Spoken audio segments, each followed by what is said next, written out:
The presenting sponsor of Moon Tower Soccer is FVF Law. To find out what makes FVF a different kind of injury law firm, you can visit fvf.law. Hello, friends, and thanks for listening to Moon Tower Soccer.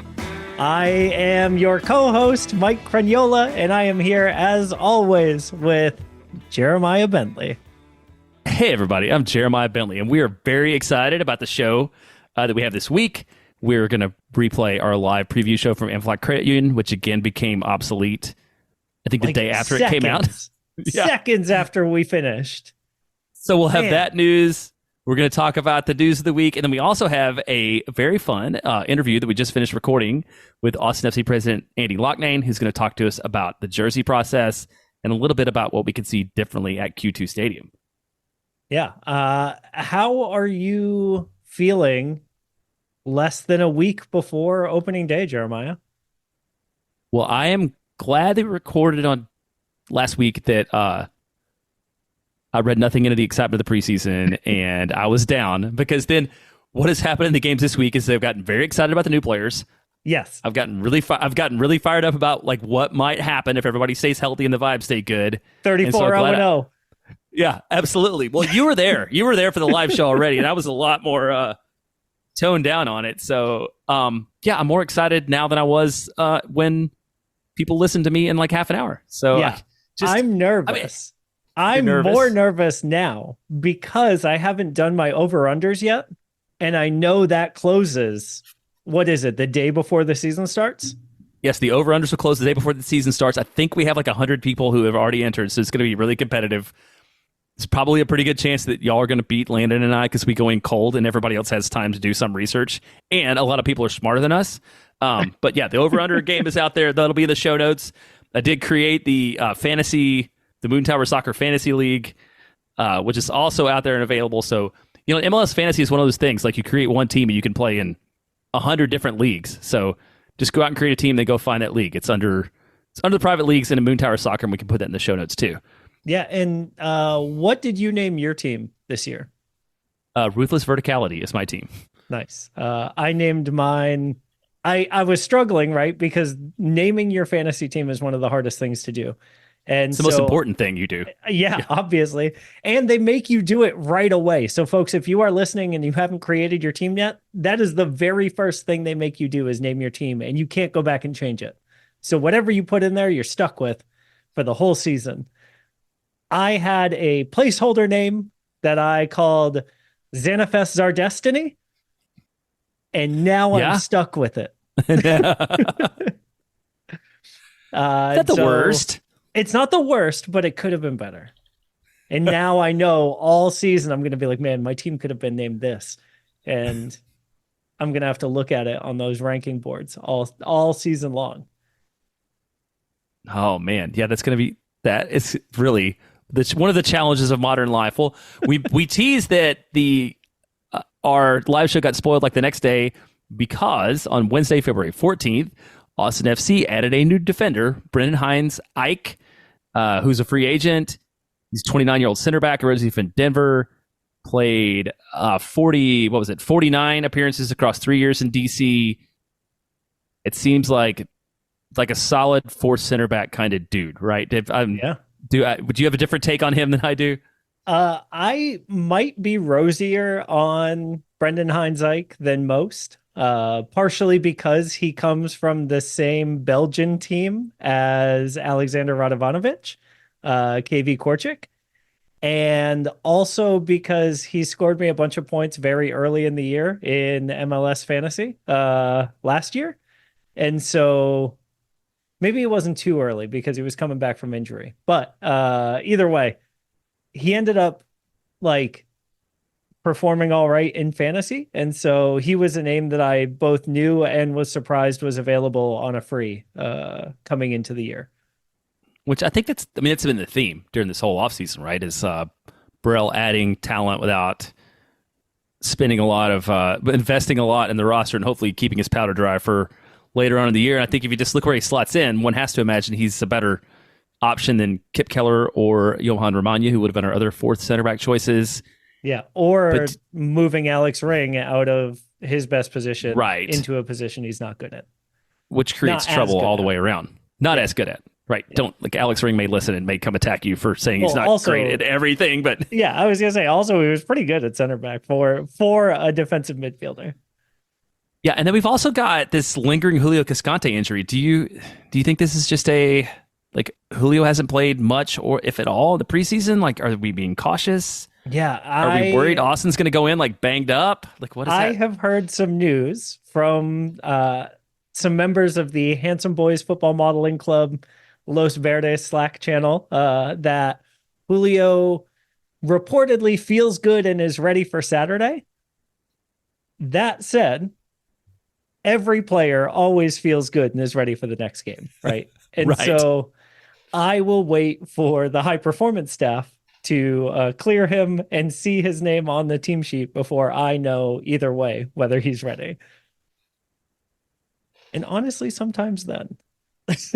Sometimes then, yeah, that's probably that's the best way to be. I saw somebody, I don't know, I can't. People are dumb on the Twitter. I don't remember exactly what they said, but I saw something dumb about the high performance staff and how coach needed to go with the feelings and not like what the stupid technical nerds told him. Yeah, coaches should do what the stupid technical nerds tell them. That's right. It's us as fans who have the ability to complain about that, but the coach needs to do what the nerds tell him. Should listen to them. So we also had 2 preseason games this week. So this season has been a preseason full of goals. I don't know that we should read anything into it. But so Austin has a 3-3 draw as the last match in Coachella against the Red Bulls. Fell behind 2-0 in the first half. We got a Jimmy Farkalon goal. We got a Diego Rubio goal, and we got a Hyder Obrian goal to pull out a 3-3 draw in Coachella. And then a 3-2 victory over MLS CFC at Q2 in regulation, because I know there was some extra time played among nobodies. And I was going to say, I'm only counting the first. Technically, in 120 minutes, it was 4-3, right? But at the end of 90, it was 3-2. It was 3-2. And then that 90, we got goals from both strikers, Rubio, Zardes, and Obrian. We got a lot of these reports from Aurier Silva, like standing in a hallway or like peeking his head around dummies or something, looking in the cracks of the Verde store. Leaning over a Yeti cooler, standing on 2 Yeti tumblers as they quiver underneath his legs, right? But the reporting reflected what we saw in the clips that the team posted. And so, what were your takeaways from these matches? I mean, there's a lot of goals from the new guys, is what I get out of it. And that's one of the things that leads me to, as we said earlier, being more excited than I probably should be based upon preseason results, which we told people to ignore.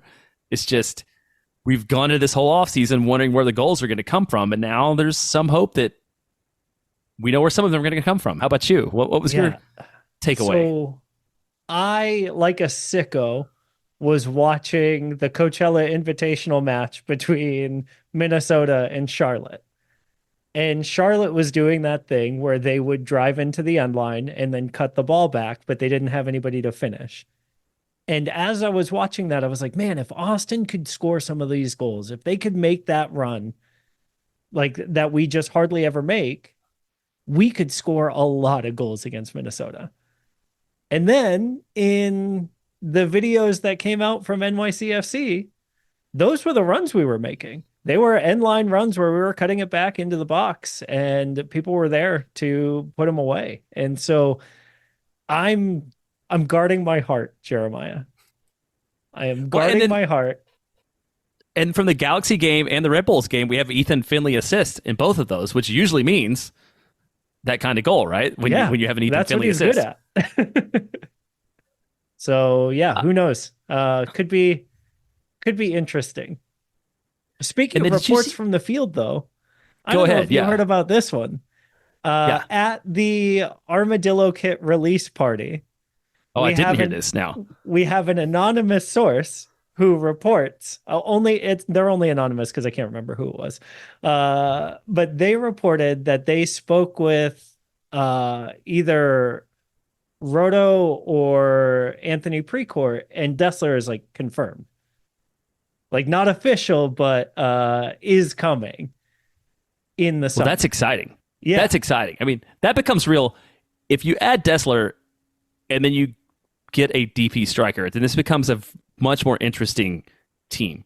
Yeah. That maybe really does compete in the West. Maybe not for the top of the West, but like it put us a solid contender and can make a playoff run if we knew what the playoff bracket or teams in the playoffs were here 3 days before the first match. Yeah, I guess technically, right? We are recording this on the 19th. The first match is the 21st, right? RSL and Miami. In Miami, yeah. And we do not know if the playoffs are going to be the same format as they were last year. A different format from last year. Who knows? What we do know is we're going to not have referees. Well, we're not going to have regular referees. So we're not going to have PRSA referees. We're going to have some. You can call them scabs. I was going to say it's hard for me to find a word that isn't scab. It is replacement referees for the PRSA referees that are locked out from the league.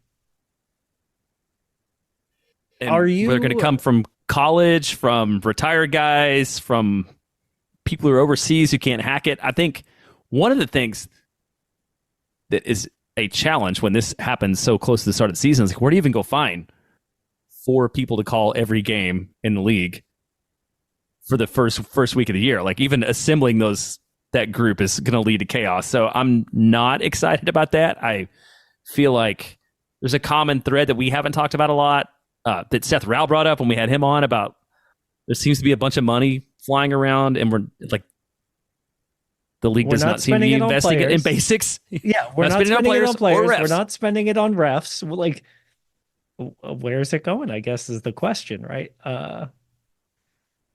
Yeah, it will be an interesting start to the season.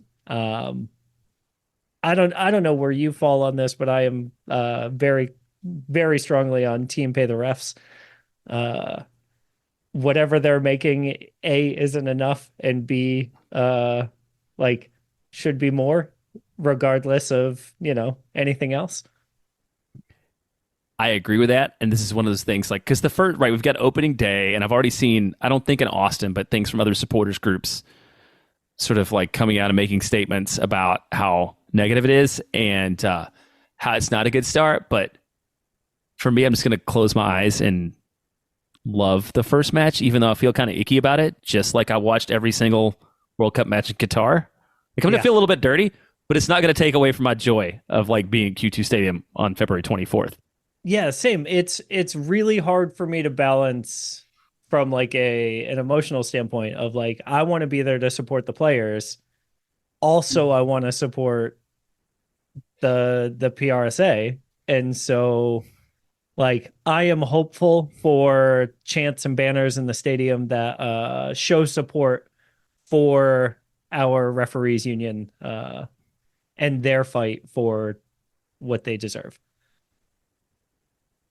Well, and then moving on from that to another, what is MLS maybe doing topic. And when I wrote this afternoon, I was reading an article from The Athletic that said, well, the Open Cup is basically off and because MLS is making all these demands and nobody can get what they want, to like an hour ago reading a Sports Illustrated article that's like, no, wait, the Open Cup's on and MLS is going to get everything that they want. And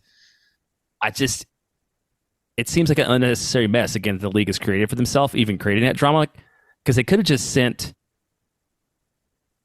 guys off the bottom of the roster and not made this big statement in December. And it would have just, for the early matches at least, it would have been like every Open Cup ever. But instead, MLS chose to make a thing out of it. And I think to the league's own detriment. Yeah.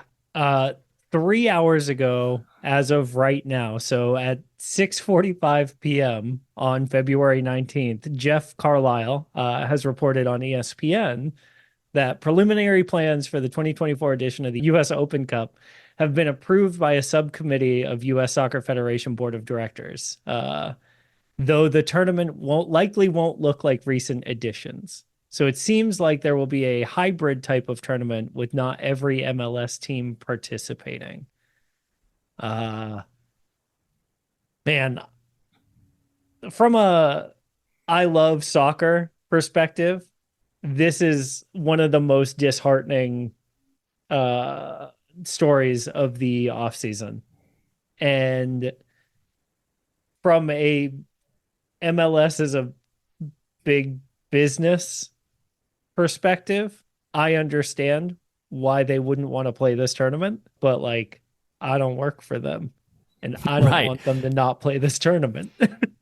Yeah. And I mean, I went down to San Antonio and watched a very frustrating match that Austin lost to San Antonio FC, but like for the good of the game in this country, that's kind of exciting for everybody that wasn't an Austin FC fan.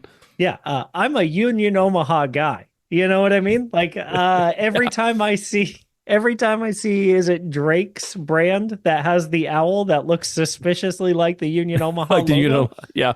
I freak out and I ask the person wearing it, you support Union Omaha? And I get really excited to talk about the third tier of American soccer. And a lot of times they do not. Then they go to the other side of the street and don't make eye contact anymore. But like I never would have known that team existed if it weren't for the Open Cup.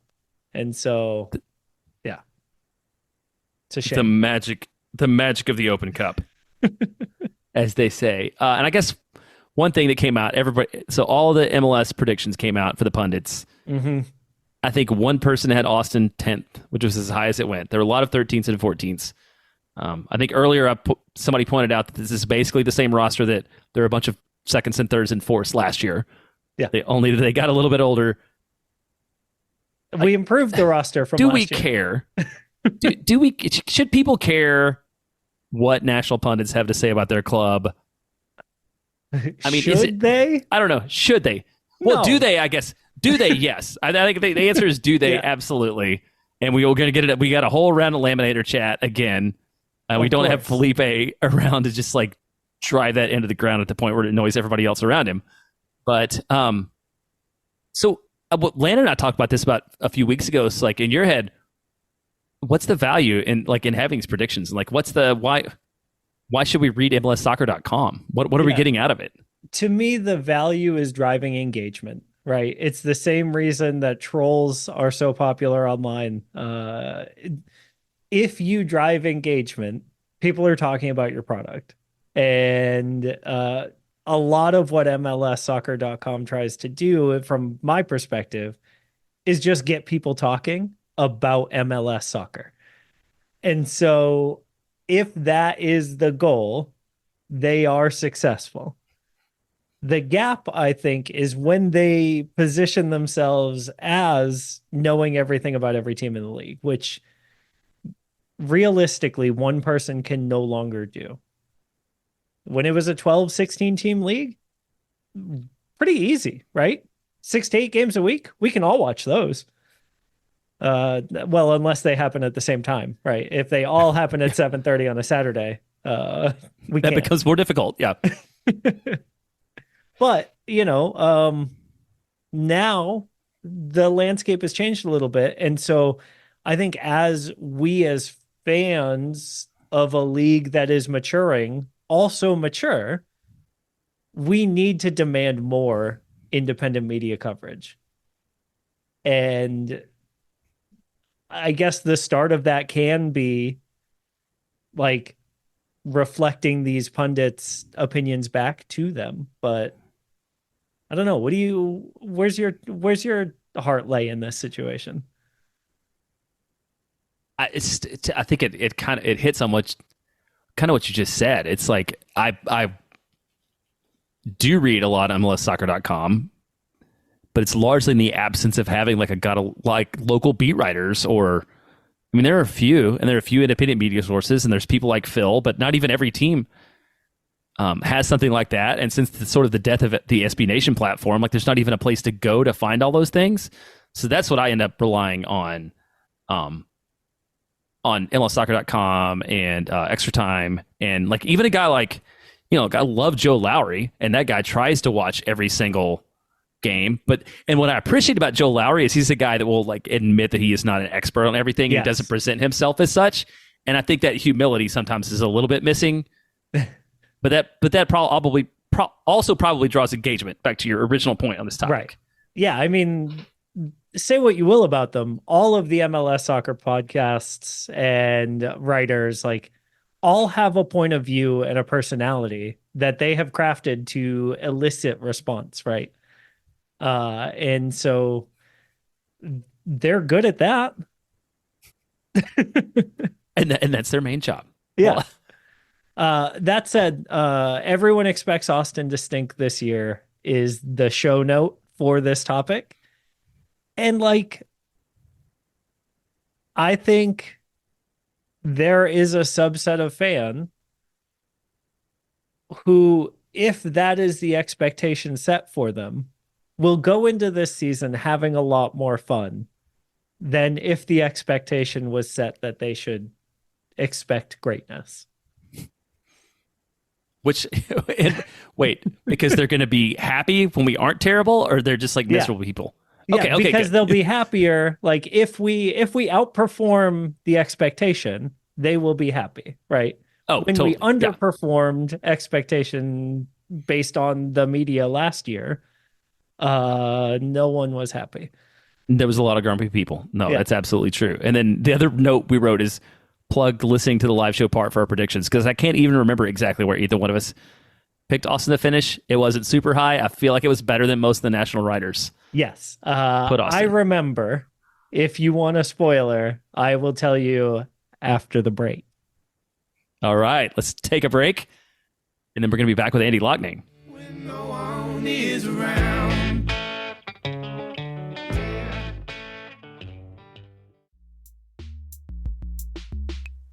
Moon Tower Soccer is brought to you by our friends at FVF Law, the official injury lawyers of Austin FC. FVF is a different kind of personal injury law firm dedicated to community, transparency, and client education. You can go to fvf.law to find out what makes FVF a different kind of injury law firm and why understanding your legal options can dramatically change the outcome of a case. Once again, that's fvf.law. Amplify Credit Union is a member-owned financial cooperative that served the needs of Central Texans for over 5 decades. Amplify's team lives and works in the community, making them the experts on how members can achieve their financial goals. What makes Amplify different? No bank fees. Amplify is the first financial institution in Texas to put an end to bank fees. In 2022, Americans paid almost $8 billion in overdraft fees alone. Millennials pay an average of $336 a year in bank fees, which works out to 6 Austin FC game tickets per person per year. You'll pay none of those bank fees with Amplify Credit Union. Amplify membership is open to any Texas resident. Learn to trust your bank again at Amplify Credit Union. To learn more, go to goamplify.com/moontower. Also, I wanted to shout out here in this ad break, Amplify let us use that space, and it was so good and so fun, and what a cool event. Yeah, it was great, and they were very accommodating to the space.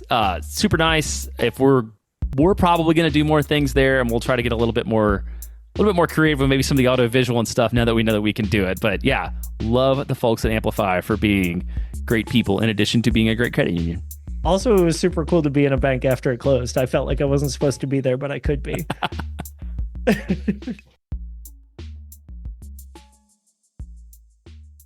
All right, we're back, and we are delighted to be joined by Austin FC president Andy Loughnane. Andy, how you doing tonight? I'm doing great. This is fun to get back together. What's it been? Has it been a year, 2 years? It's been about a year. Last time we had you on, and we were kind of had this conversation, I think during the off season, about having you back and maybe bringing something to the table that people think they know a lot about and maybe don't know a lot about, and something that you probably know way more about than everybody else. And so we want to talk about the jersey with you tonight. So Mike and I are happy to have you here, kind of go through the process, the artistic vision, stuff like that. And we sort of can't wait to share this inside dive with our listeners. I thought this was basically your way of demanding that I finally share something other than basic insight. So this was a good. You did well. You did well to hit this topic. Yeah, I had to buy Landon a plane ticket just so that I could be on this call, and it was totally worth every penny. All right, well, let's dive in, guys. Let's talk about jersey stuff. Yeah, as we all know now, the Armadillo Kit has come out last week. We were hoping that you could kind of take us through some brand development goals, maybe along with like the timeline of what it takes to bring a new jersey to market. So we weren't sure, like there are rumors, right, that this needs to be started 3 years ago to even have a chance at hitting the shelves for, February. What does that look like from the club side? Well, it's definitely a process that I think most people would obviously love to know more about, and hopefully I'll be able to share a little bit. So I think maybe just as like a starting point, I think one of the things before you even get to the timing is you got to talk a little bit about how you would plan around developing what I would call kind of your identity. So how you want to establish your identity. So in our case, and if we think about the 2021 set, and when I say set, I'm talking about, right, the 2 jerseys that would be on the field in any given season. And so for that 21 set, one of the things that we wanted to do was establish the club identity, establish traditions. And so I think if you were to hopefully be able to, and we can talk about the white jersey as sort of a separate matter altogether, which I think you throw out all the rules in the book for that white jersey. But I guess the most important piece is that, we wanted to establish verde as a color, and we wanted to establish vertical stripes as part of our identity. And I think, once you have that vision, that allows you to chart your course. You asked about timing. When I first became part of MLS, which was back in 2014, that jersey cycle process from start to finish was closer to 20 months.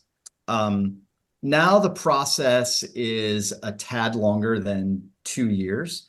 So by way of example, we started the design direction for the 2026 kit, which we would theoretically be releasing in February of 2026. We first started having meetings, discussions with Adidas back in December of 23. So, here we are in February of 24, and we're already a month and a half into kind of our internal process. So by way of timing, that just gives you a sense that, yes, there is a lengthy ramp period. And I think, there are some obvious reasons why, right?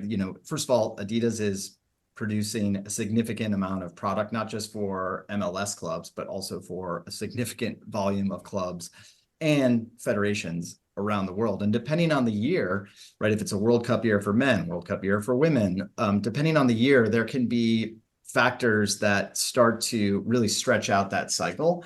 Not to mention when you run into things like pandemic, which kind of throw a wrench into the development process. But yeah, from a timing point of view, it's a tad longer than 2 years. And I guess from, maybe just to sort of get right into it, from a process perspective, big picture elements outside of that identity, right? Again, so for us, it's verde, it's vertical stripes. I think you also start to think about, especially after you have a couple of years under your belt, you think about what have we done previously? What will that set look like as a set? Is there a special anniversary?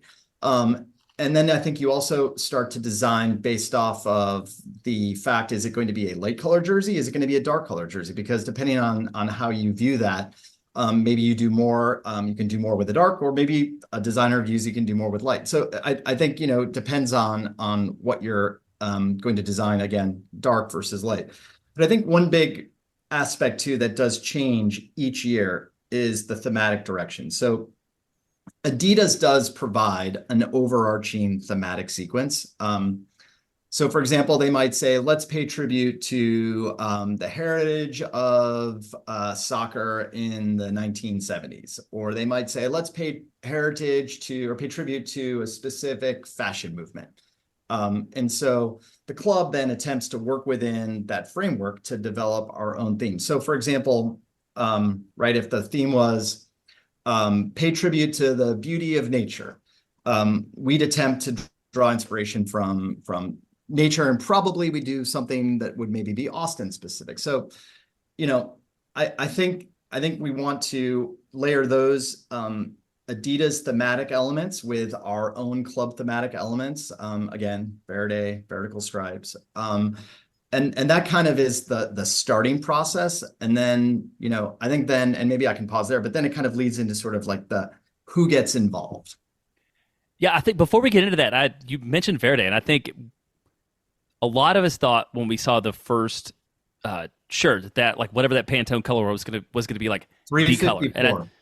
And I think we've been personally been pleasantly surprised that there's like some discretion, right, to play across the color palette. Like how much, as somebody who established a brand and spent like a lot of time being like, all right, everybody, it's gonna be like exactly this color scheme because people need to know who we are and like we have to have an identity. Like at what point do you get the clarity where you can kind of loosen up and like, okay, we can be a little playful. Like everybody in Austin knows this is us. Like now we can like kind of riff on that and not be so dogmatic. I think for us the answer to that would be really early in the life cycle of the club. So yes, I mean, we've got this incredible commitment to, 354, which is our special shade of Verde. But early on, we believed that we wanted to create different shades of Verde as part of our evolution. And so literally, right, that second kit, the Sentimiento kit, I should say the year 2 kit, the Sentimiento kit. The Moon Tower Soccer kit. The Moon Tower kit. Sorry. Yeah. That's right. If you want to call it that. that was the design process started 2 years beforehand. So, I guess that takes us then to at some point in 2020. And I do remember being on calls during the pandemic, having that thought that we wanted to introduce a new aspect of Verde. So I guess the short answer is that was an early decision in the life cycle of the club to begin trying to play with different color green. And I think, that project and that process would have largely been led by Anthony. And maybe that's as good a point as any, like from like the participation and the involvement. I think one thing that we probably have really never talked about is how important, the name and the visual identity of the club is to Anthony. He's vital to the design process, not because he's the owner of the team. Obviously, that's true. He is vital to the design process because he is the owner of the team, but he's also vital to the design process because he's got great ideas. He's a student of jersey design. I think, he's very attentive to global football jersey design. And so, this is a part of Anthony's contributions to the club, which I would say rank amongst, if not, certainly anything that is quote unquote off the field, although technically right jersey on the field, but outside of, the soccer players themselves, I think this ranks towards the top of things that he is extraordinarily attentive and involved with. And I think, he takes great joy with it. And I think hopefully if you look at the body of work, he's done a great job leading that process. And of course, like the best processes come from having collaboration. And so collaboration and debate. And so that's no different in jersey design. So there's a team that assembles. And for us, I think we keep it relatively tight. It's Anthony, it's head of marketing. So, right. So now that's Ryan Madden, Meg Linden, who's been doing this almost since day one here in Austin FC. She's part of that process, and myself kind of round out the internal group. And then we do something unique. We involve 2 other layers as part of our process. We involve Yeti from the jump. And I'd say we're probably, and I don't know this to be fact, but I'd say we're one of probably fewer than 5 teams in the league that involves their jersey sponsor in the design process. I think, hopefully you guys will appreciate why that makes sense and why you probably aren't surprised that we would involve a brand like Yeti. We love working them, and that's part of what makes it so special, but they have great ideas and they have a great sense of Austin as well. And then of course, the other layer that we have involved is our supporters. And I'd say, again, I don't have this data, so I'm just, speculating, could be wrong, but I'd say we're probably one of fewer than 10 teams that involve supporters as part of the process. So, I think our supporter inclusion tends to take place a little further down the process, not as early as that first group and not as early as Yeti. But, you know, at some point we do have our supporters begin working on sort of design contributions. So, you know, as I said, the best outcomes come from collaboration and debate. No different in this case. We all have different tastes. Probably not surprising. I happen to have a more conservative preference. I happen to prefer things that are like clean. You know, I also try to tie. So we're learning that Andy designs all the away shirts. I want to be very clear. I am part of a group of people. I should get no credit or fault in any of these. But with that said, I do try to tie together, you know, sort of the fashion viability, the staying power of the jersey, and of course, I do try to understand, you know, sales impact. And I tend to revert back to my home base, and my home base happens to be: are we serving a niche audience or are we serving a wide audience? And I probably would classify myself as kind of like a wide audience guy. That doesn't make my perspective right. But if you're looking to understand my possible influences in the process, it'd probably be accurate to say that I tend to be a voice in favor of those cleaner design options. Doesn't make me right, but that's tends to be where I play. So we've got this internal team at Austin FC that comes up with these design elements. And then we've got a directive from Adidas around thematic elements. How involved does the league get in shirt design or, you know, guidance around what is required or things like that? Well, they're involved from the start, but as it relates to sort of what happens when that Adidas brief lands in our inbox, that's really kind of largely managed by the club and Adidas design team. You know, for all I know, the league absolutely plays a role. It's a little bit more behind the scenes, but I would say, you know, once we have that brief, and I'm talking specifically about design. I think once we have that brief, I think Adidas and that sort of that club and Yeti collaboration start to work directly with Adidas. And so, yeah, so like the first step is we have, you know, an internal group conversation. And I'd say we throw a fair amount of, you know, design and inspiration on the wall. Again, like we consistently think about what's that set look like? What's our commitment to different shades of verde? What's our commitment to vertical stripes? And then we kind of start to narrow down our thoughts to a mood board. And that mood board kind of has like a summary of our inspiration. And then that mood board is also complemented with a narrative that kind of packages our thought process in words. And so that first step with mood board and narrative is kind of what we have for Adidas, and that's passed along. And then, you know, we start then to begin collecting design ideas at that point. But you know, the first part of that process is not sending them, you know, very specific designs. We don't have somebody with CAD drawings coming with submitting actual jersey designs. That's not how it works. In the same way that I know at one point Butler Brothers had a, you know, probably a couple long chats about brand development. You know, when we first had our brand blitz back in, I guess it would have been 2017. You know, we didn't talk about the name of the team on day one. We did just about everything else. And I think that the parallel here is you don't actually, you know, submit the design of the jersey on day one. You submit ideas of where you might be able to land. But I think at this point, you're kind of like, you know, you're 17, 18 months out in the process. Yeah. It's more define the problem statement if you know, put it that way. Like, what is the goal of what we're trying to do? And then. Yeah.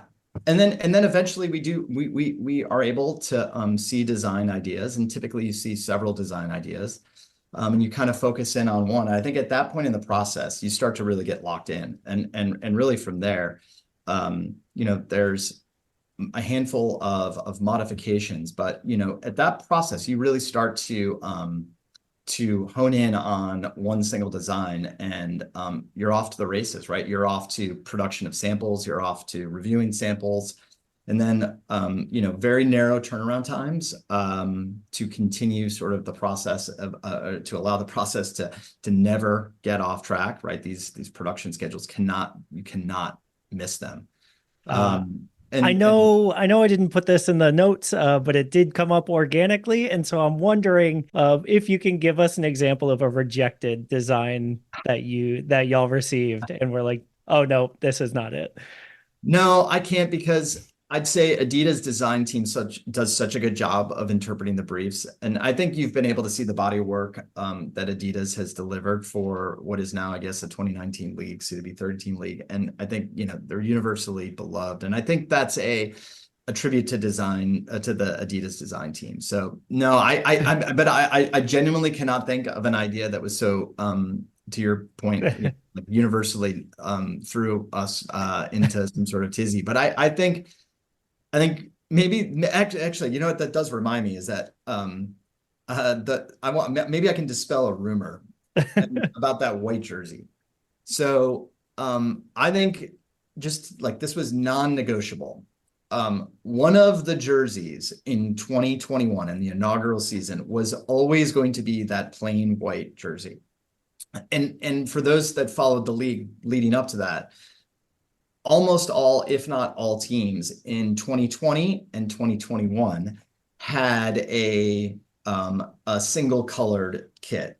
And so if we knew we wanted to create a green and black striped jersey that would help establish the club colors and help establish with vertical stripes, we were left with something that was in the much more plain and light colored variety. And so one of those jerseys always had to be that format. So what I can say is that had less to do with turnaround time. It wasn't because, our first year was in 2021 and we were issued our charter in January of 2019. That actually has not played a role. And it certainly had nothing to do with choice or preference. That had everything to do with, we were always going to be in one of those kits. Well, I want to follow up with two things that like internet experts always tell me should be true. And one of them I forgot about because remember it's the timing. But I remember every year, like around Black Friday, people are like, why doesn't the team put the jersey out for Christmas holiday? They're clearly losing money. And like random guys on the internet are experts on this. So if you can maybe speak a little bit to like why it's February and not some other time of year, like that would be cool to hear. Yeah, I mean, I will tell you, I think we would love to at least experiment with it. That's a pretty honest, raw answer. But yeah, it's just not possible. I will say that for that very first ever kit, we did receive a very special exemption to launch. So if you recall that, the uniform for Austin launched in November of 2020. And by the way, we did have to, this is fun fact. I don't think it's ever been out there. There was a chance that first ever jersey was going to be that white jersey. And I can tell you, we fought very hard to make certain that the very first jersey that our fan base was introduced to was not that white jersey.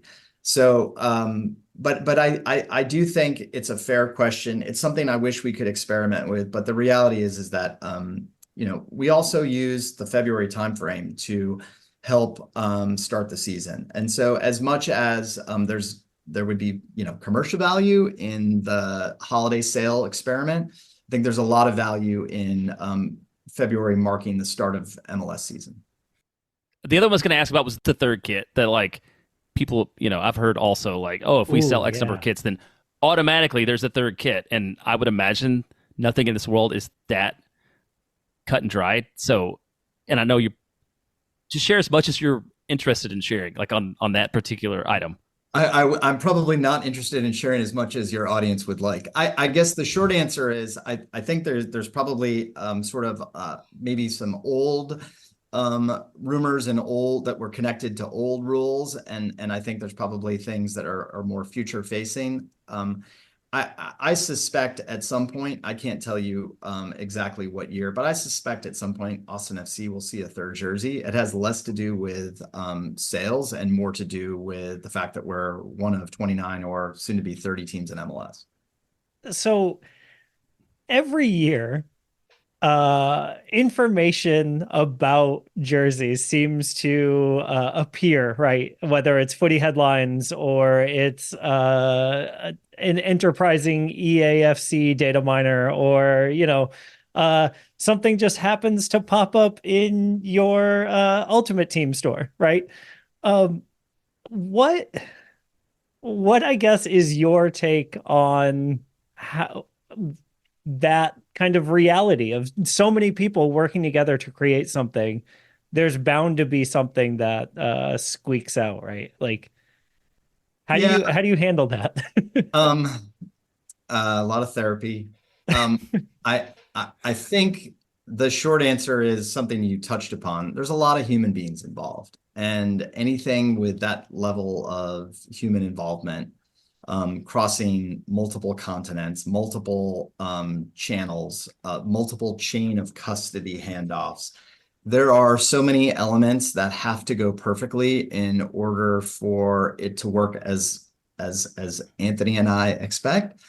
And with that said, I think we all would prefer, truthfully, we would prefer there to be 0.0 leaks, because a lot of work goes into both the sort of the narration and the design and the event planning.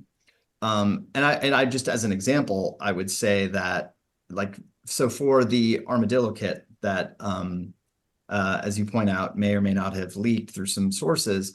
When it's the grainy CAD that is of a replica jersey, or maybe it's just a grainy CAD of the authentic, or it's a replica jersey that ends up out there.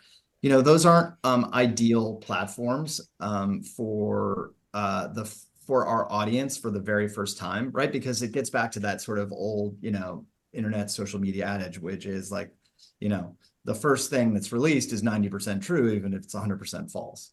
And so I feel like that's the one thing that sort of, I guess, bums us out, is that a lot of people put multiple years of work into it. And you wish there wasn't a slip up, but there's a lot of humans involved. Yeah, to that point, did y'all have the Armadillo Kit like nailed down 2 years ago, or was that like, Yeah. because that narrative and that story and like all the work that went into like releasing all the material for that is really good. I'm happy that you like that. And yeah, that work would have been started approximately I'd have to go back and check the exact date, but it's in the neighborhood of exactly 24 months ago.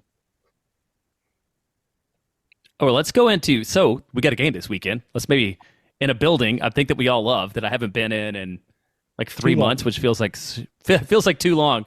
So first of all, by the time you are in that stadium on February 24th, it'll have been 140 days since our last match. Wow.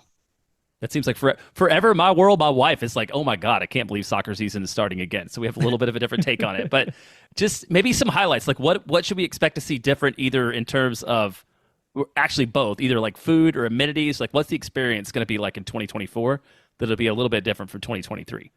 Well, the biggest, and it's game changing for fans and our neighborhood, let alone Q2 Stadium, let alone on match day. But the biggest is, of course, the Cap Metro McAllen station coming online, and so it will be ready for fans to use for that opener. You guys know this has been a long-term dream of the original planners to make this possible, and I talk about a lot of people and a lot of life's work and a lot of energy going into this. This was a project that wasn't always certain to happen.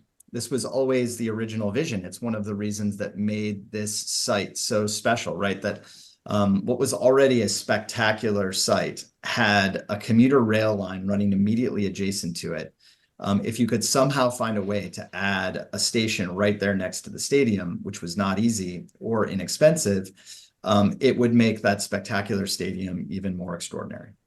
And again, this was not always the outcome that was guaranteed, but a lot of people put a lot of work and a lot of fans put a lot of work into making this possible as well. And so this represents the culmination of that vision, but it is game changing for the stadium in several ways.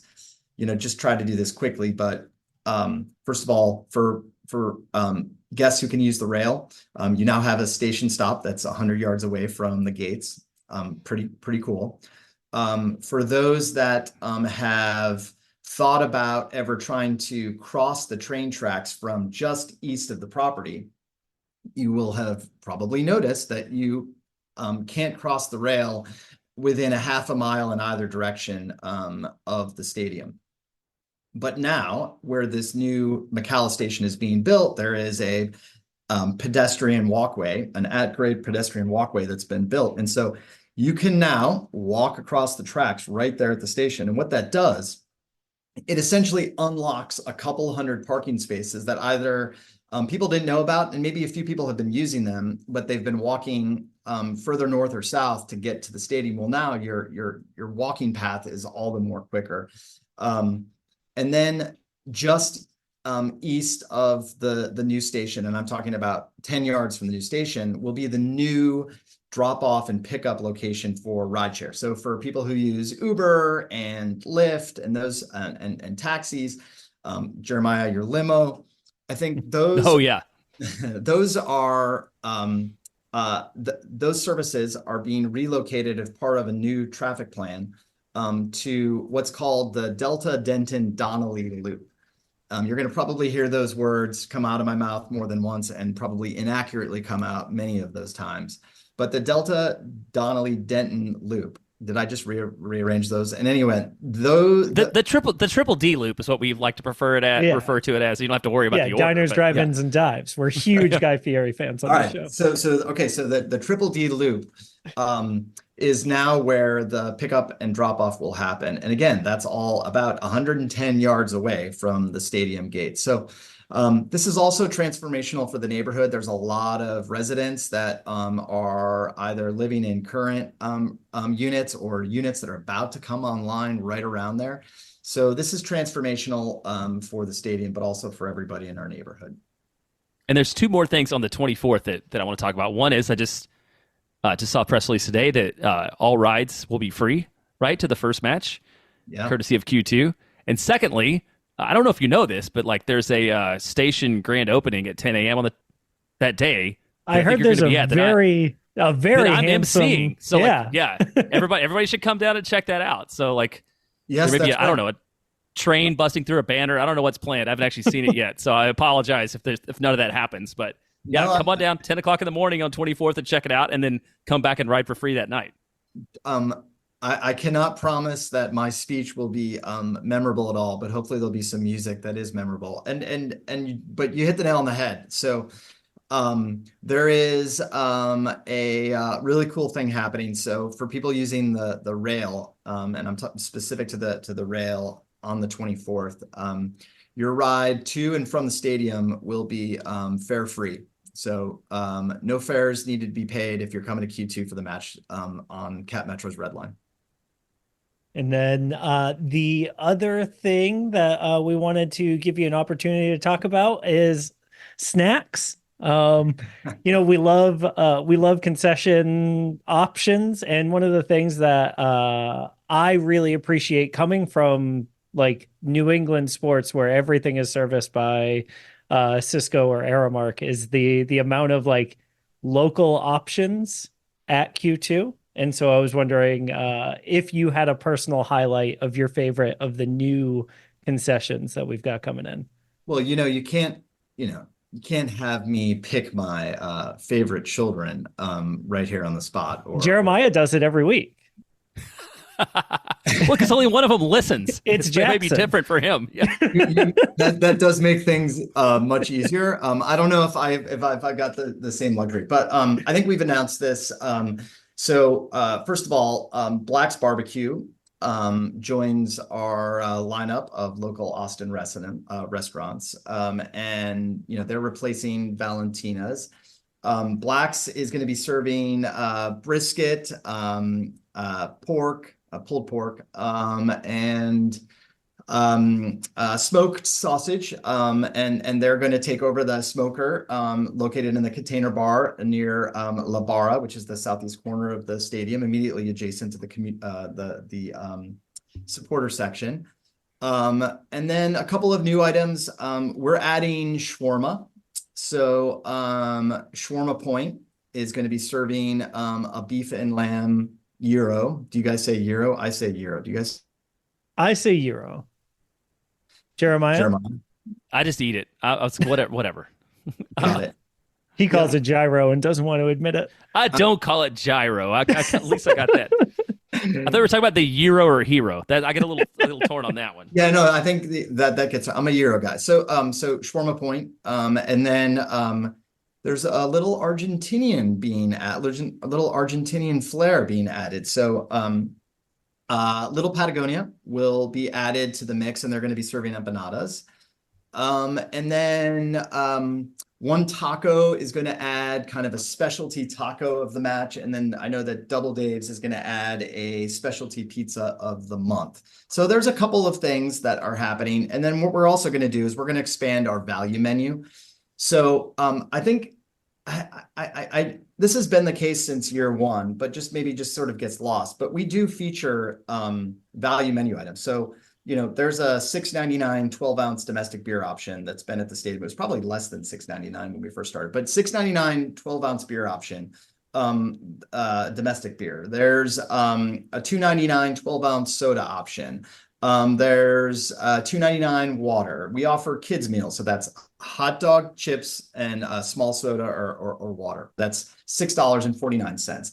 Those have all existed, and they'll remain at the same price that they were in 23. We're just going to add the number of locations where those are available.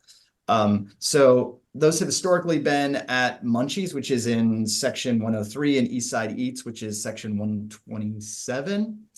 But we're going to increase the locations for some of those items to be at Double Dave's, which is the Double Dave's at 123.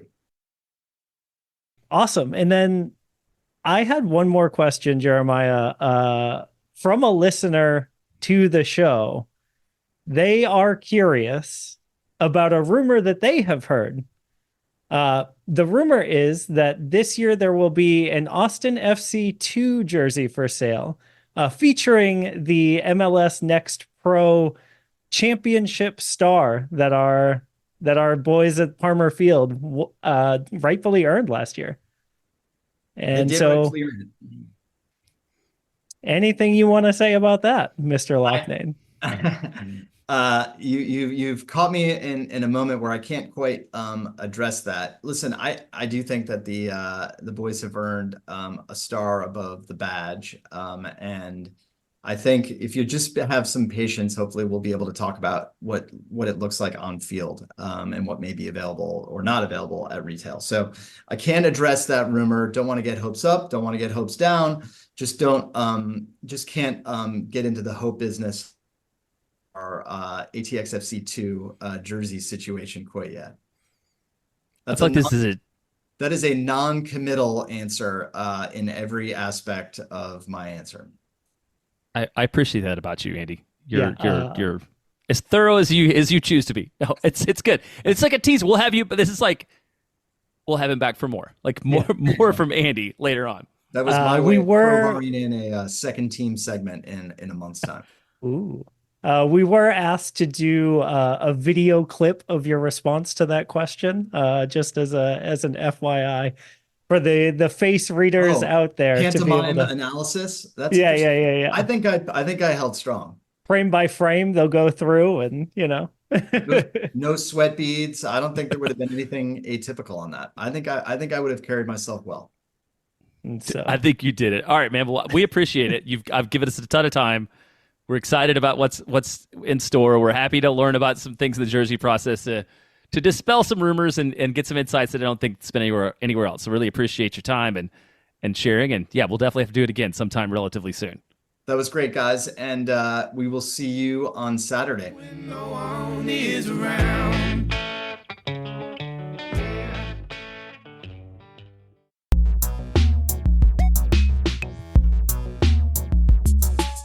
Moon Tower Soccer is brought to you by our premier sponsor, McGuire Woods Consulting. McGuire Woods Consulting helps clients in the public affairs space, from lobbying at the local, statewide, and federal levels to digital communications campaigns across the country. McGuire Woods Consulting has offices in 10 MLS cities, but only advertises on this podcast because it's the home of the two-time reigning Copa Tejas champions, which honestly is actually the most important trophy in professional sports. I know it's in the ad copy, Jeremiah, but it's just factually true. Absolutely true. Absolutely true. Yes. And the way we won it last year is the best way to win it. If you want to talk more about Copa Tejas or McGuire Woods Consulting, you should contact our friends at www.mwcllc for more information. Moon Tower Soccer is also brought to you by Sage Wilson Realty. The Sage Wilson Realty team is made up of Austin experts who are client-focused and have over 30 years of combined real estate experience. If you or someone you know are in need of Sage real estate advice in Austin, talk to our friends at Sage Wilson Realty. Be sure to check them out online at sagewilson.com. Awesome. What a good interview with Andy. I can't believe you don't remember what you rated Austin FC to finish at the Okay, end. I'm going to go. I believe I guessed 8th to 10th because we had a range. We did have a range. I guess people are going to have to listen to the live show immediately after this closing here to find out if that's true. So, Jeremiah, I just want you to remember that you can also submit a rating, a review, and you can subscribe wherever you get your podcasts to Moon Tower Soccer. And I know you have kids and a wife, and they all have phones. So you can and they can all do those things. You can also do it on their phones while they're not in the room. It helps our audience grow and exposes more people to our club and the show. If you want to continue the soccer conversation online, you can check us out basically everywhere. We're kind of spotty on some platforms, but I'm JBentley_ATX. The show's Moon Tower Soccer, and you are Future X Skeleton, because one day I'll be a skeleton, but I'm not yet. And I also set up a Blue Sky feed for Austin FC, basically any mention of Austin FC. So if you're on Blue Sky, search for that feed, and it shows chronological only Austin FC posts. So it kind of like declutters your feed in a nice way. So I like it. Yeah. You can find me on Blue Sky as well. And Jeremiah, then I'm going to be doing a best ball MLS Fantasy League draft with the other local podcasts. So we're going to expand from 4 podcasts to 6 this year with the Verde Pendant and the Phil West Soccer Experience adding to that. But this will be on the North End Pod, social media channels, Instagram, YouTube, wherever else you may do that. Landon has sent me notes and given me specific direction to not deviate from them. I will be standing in his place while he's out of town. I have an open challenge to the North End Pod on their best ball league to include Swoon Tower for the next one. We will only draft the handsomest players in the league. And so, how that works out for our points will be very interesting to see. But hashtag no uggos on that team. I mean, I feel like there's a lot of handsome boys in Major League Soccer. There are worse ways. Yeah, there are worse ways to pick a team than to do that. Especially if we get an early enough pick to get Buanga. Like, who knows? Who knows where it goes? Yeah. All right, everybody. Sure also, sign up for the Patreon. Give your money to Landon and Jeremiah because they put in a lot of work for this show and they're good folks. And I heard that there may be exclusive content at some point or another potentially coming to the Patreon. that's a really good teaser since even Landon doesn't know that, and we'll find out about it when he listens to this show, like what decisions we've made for him. And then be sure to check out our friend Phil West Substack. We've talked about the value of independent media. You can catch him at verdeallday.substack.com/moontower for a discount. Next week, we're going to be back with a review of an actual match, Minnesota United. We're going to get back into a preview of the Seattle match. Still haven't decided like how we're going to do previews this year. So if you have like a really good idea about what you want to hear, there's still time to figure it out. And we'll cover any other Austin FC news that comes up. All right. Until then, I'm Mike Crugnola. I'm Jeremiah Bentley. And we'll catch you in like 50 minutes after you listen to this live show that's coming up next. Hello, friends, and thanks for listening to Moon Tower Soccer. This week, we are live at Amplify Credit Union. My name is Landon Cottom, and I'm joined by star of stage and screen, Austin's original bad boy, Jeremiah Bentley. Wow, I'm feeling a lot of pressure here. Hey, everybody, I'm Jeremiah Bentley. I'm so happy to be here, to see y'all in the room, to think about those of you who may be listening to it on the show next week. And I am delighted to be joined again by our friend and style icon, Mike Crugnola. Hey, y'all. I am Mike Crugnola. Thank you so much for having me. Here to represent the Swoon Tower contingent this evening while my wife is watching Romeo and Juliet at Alamo Drafthouse. Oh, can we cover that? Yeah, like you're like, yeah, I'm in. It's like, oh, wait, Steph says I can't come, boys. Yeah. Mom says I can't play. We're at Romeo and Juliet. So originally, we had 2 tickets. Turns out we are comfortable with only using one of them. Okay. And so y'all get me tonight.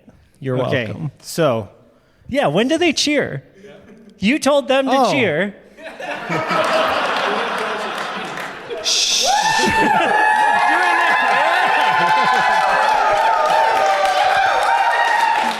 I'll add it in post. Yeah, perfect. Now we can sample that and use it like a lot. I'm gonna add it to this. I'm gonna add it to the soundboard.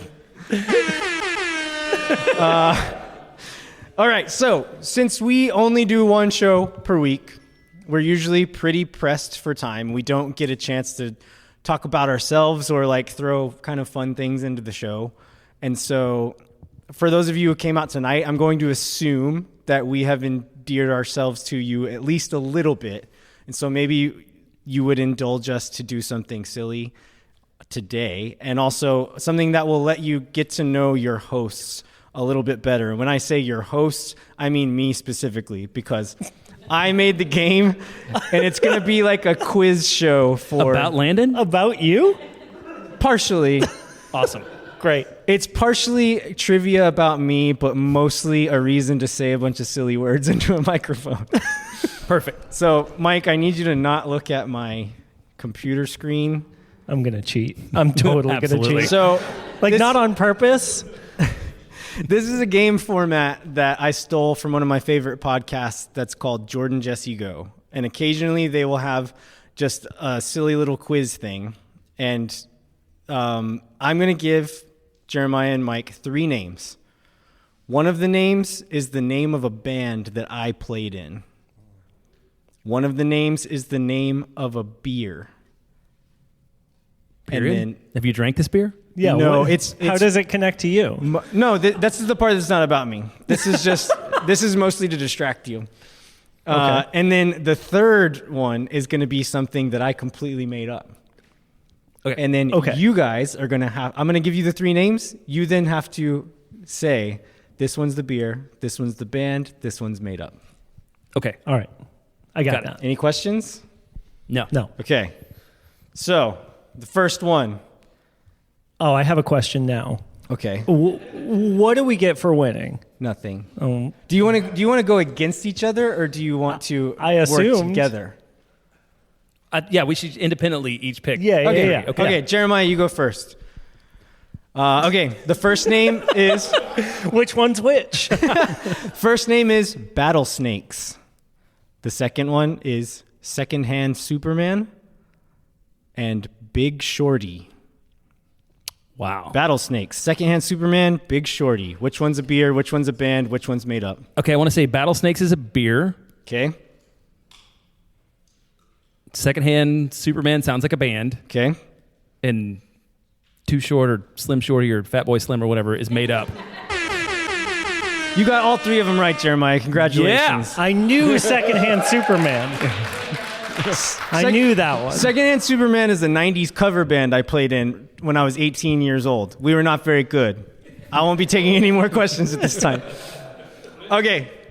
Mike, you're up. Mm-hmm. We have Total Disorder. Okay. Poutine Porter. And Run Home Jack. Okay. I know this one too. Poutine Porter is a beer. Run Home Jack is the band. And total disorder is a made-up set of words that you thought I would think was one of your bands because it sounds like a band I would listen to. You got the band correct. No! The other two are wrong. Total Disorder is a one. That's the beer name I threw in to make you think it would be a bad band that I was in when I was a teenager. And then Poutine Porter is the one I made up. All right. Poutine Porter sounds like a real beer, though. It sounds like a terrible real beer. As a poutine fan. Okay. I mean, there's a lot of bad real beer. Round 3. Jeremiah, you're up. Okay. We have Doc Brown and the Gigawatts. We have the Larry Bird Flu.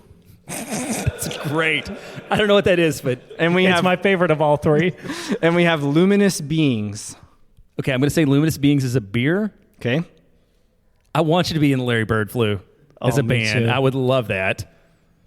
And the Gigawatts is made up.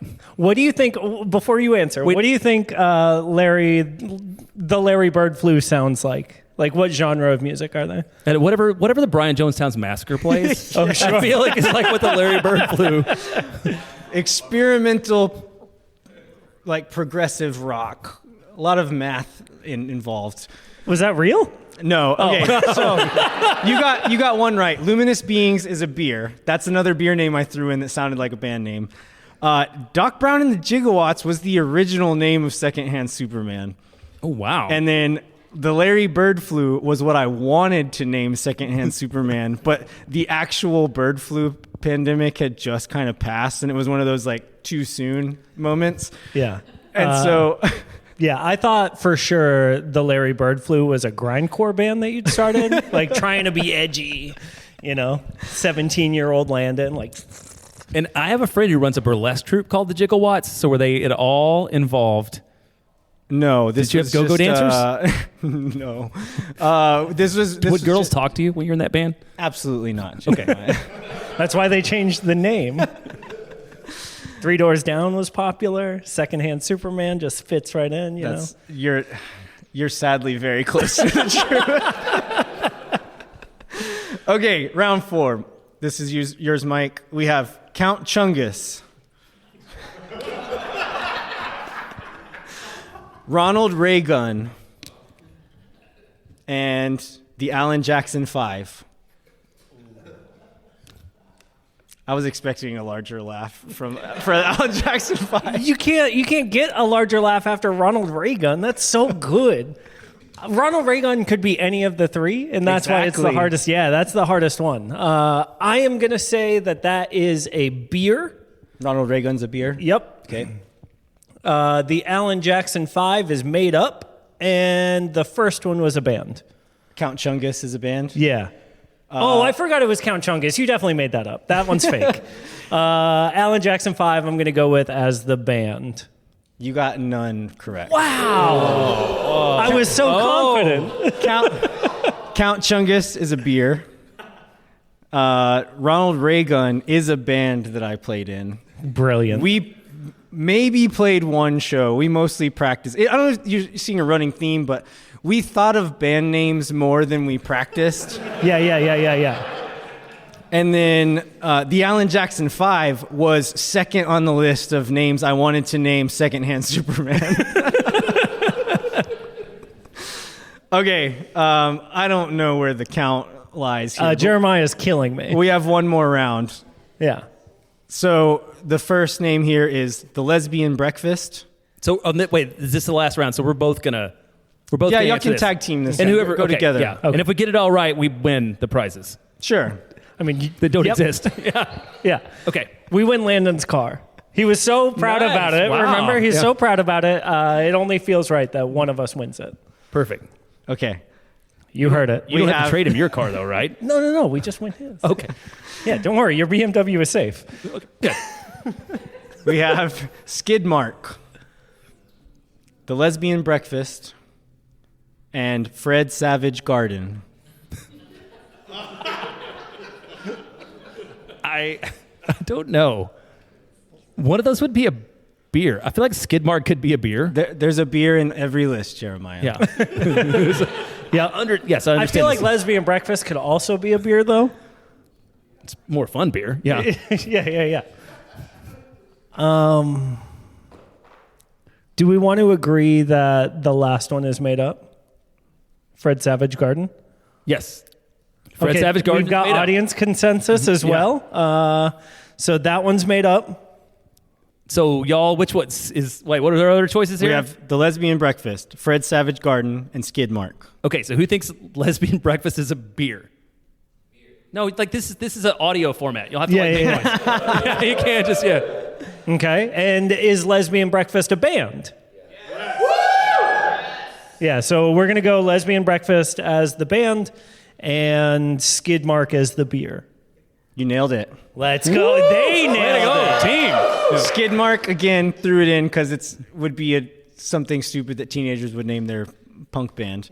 Lesbian Breakfast is a real band that I played in, and it was like a punk or like a pop band that mostly consisted of sexual innuendos for song titles. And then Fred Savage Garden was third on the list of what I wanted to name Secondhand Superman. Okay, that's all I have for today. Let's move on to some actual soccer talk, shall we? I loved getting that look into your brain. I'm terrified by that look.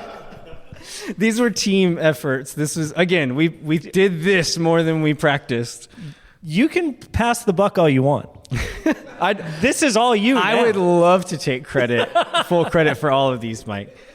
Okay, so we have a few kind of big picture Austin FC things. Since we recorded a show literally yesterday, we're not going to try to cover any like topical things or news tonight, unless you'll have a question about something, because later on we're going to do audience questions. So we'll get there here in a bit. But I think where we're going to start now is just kind of looking at a big picture look at the roster. So as of right now, Jeremiah, do you know how many senior roster spots you know what? This reminds me. This is the part of the show usually where I write questions for myself, then I forget to go back and look up the response, and then there's like a 4-minute pause that none of y'all hear. Well, I figure out the answer to the question I wrote. I have a count. I don't know if it's right. I'm glad to see Long here because he probably actually knows. Who knows these things regularly. I'm not expecting you to know, but we can bounce this off of you. By my count, we have 17 or 18 senior roster spots filled. I think my question mark is Danny Pereira. We're not quite sure. Yeah, he's still listed as supplemental on MLS's website, but that can't doesn't trust mean that website. Anything. Right. If you look at Inter Miami's roster, they have 4 DPs listed. So 17 or 18 senior roster spots. And then by my count, I think we have 4. 4 what? Supplemental. 4 supplemental. Maybe 5 if Danny doesn't count for 1. Right.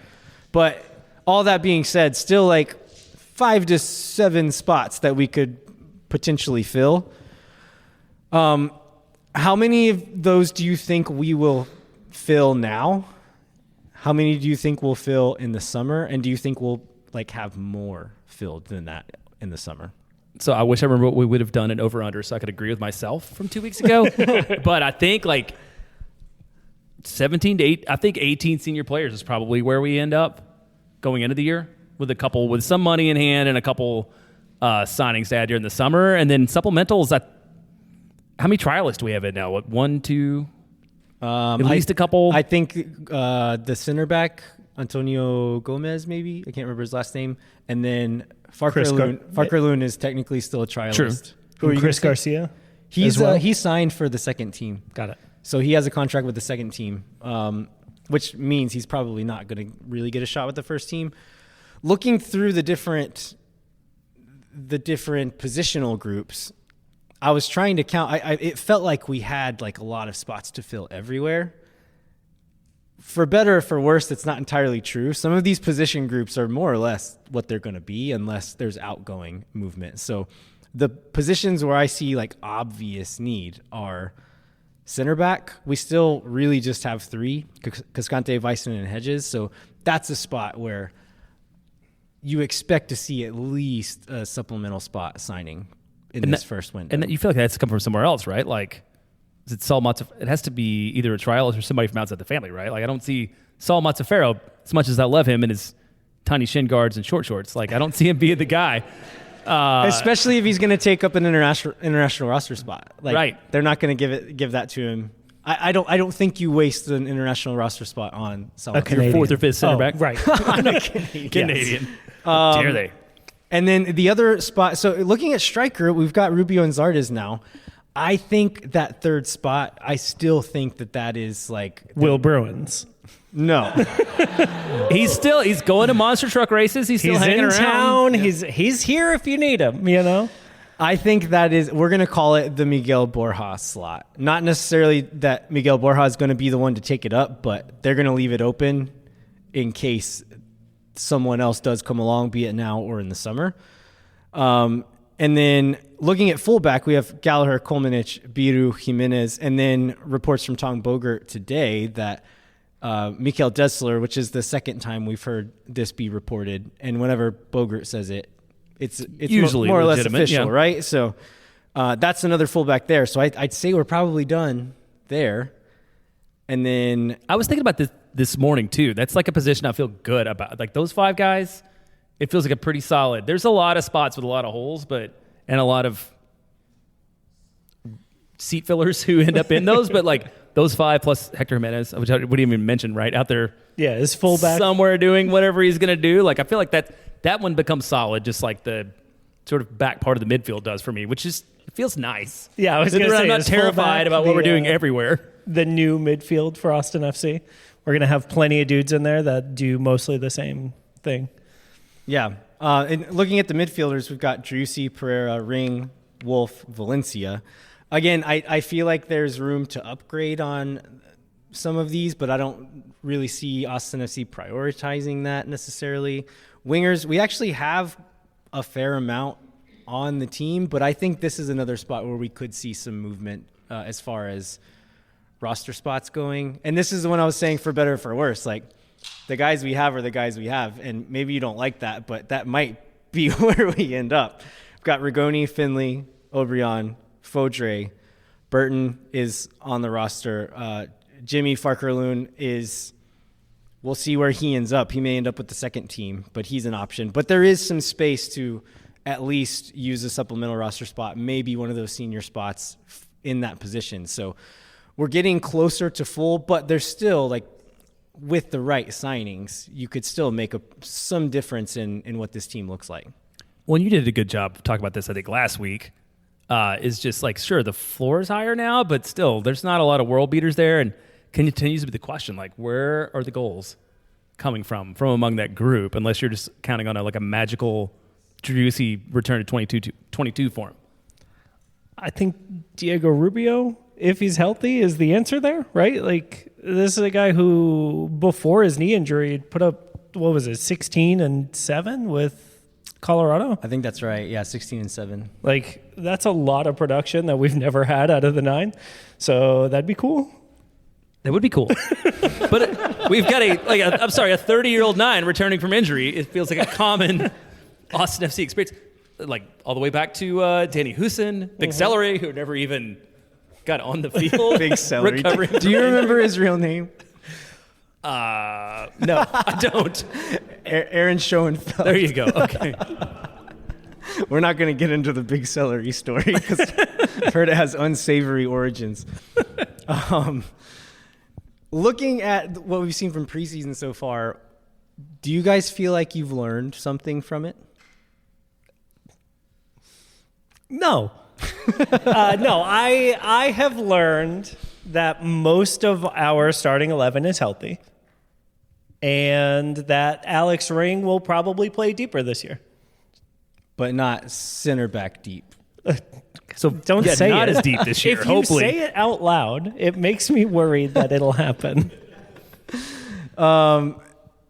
Is there anything you think we should ignore from Wait, preseason, Landon. You get to Jeremiah? answer.